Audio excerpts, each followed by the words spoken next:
আল্লাহ পাক আমাকে কয়েকদিন আগে দিয়েছিলেন, আমি ওখানে সরকারের দাওয়াতে গিয়েছিলাম। ওই দেশে যাওয়ার পরে মনেও হয় নাই যে কোনো সমস্যা আছে, কেউ মনে যার যার কাছে সে করছে। এই ব্যাপারে কারোর কোনো চেহারায় কোনো চিন্তার কোনো ছাপ পাওয়া যায় না।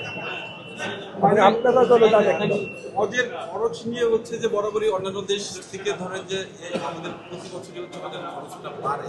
অনেক হজযাত্রীর সাথে কথা বলছিলাম, যারা বলছিল যে সারা জীবনের তাদের ইচ্ছা কিংবা সম্বল শেষ করে তারা হজে যাচ্ছে।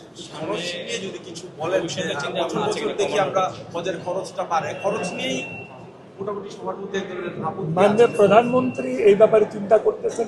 উনি আমাদেরকে নিয়ে মিটিং করেছেন এবং উনি আমাদের চেয়ে অধিক পরিমাণ চিন্তা করেন কিভাবে হাজিদেরকে আরও কম মূল্যে সুযোগ সুবিধা দিয়ে যে অসুবিধাগুলি আপনারা বলতেছেন সেই অসুবিধাগুলি যদি না হয় ভবিষ্যৎ আমরা দেখব। কারণ সবচেয়ে বড় জিনিস হলো তো আমরা দায়িত্ব আল্লাহ পাকের রহমতে নিয়েছি কয়েকদিন হয়, সমস্ত ব্যবস্থাপনায় কিন্তু আগের সরকার করে গেছে।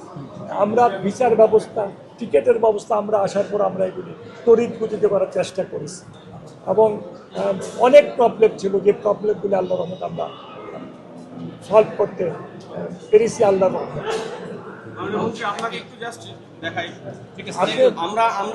মাননীয় শব্দ না বলে মাননীয় শব্দ বললে আমার কাছে খুব খারাপ লাগে। আসলে আমরা তো মাননীয় না, জনগণের একটু বলি, আপনাদের এবারের ব্যবস্থাপনা অনেকে বলছেন যে আগের চেয়ে ভালো, কিন্তু আমার কাছে ফুটেজ আছে যে ছাড় পোকা, এই যে আপনি কি দেখেন কিছুক্ষণ আগের ছবি।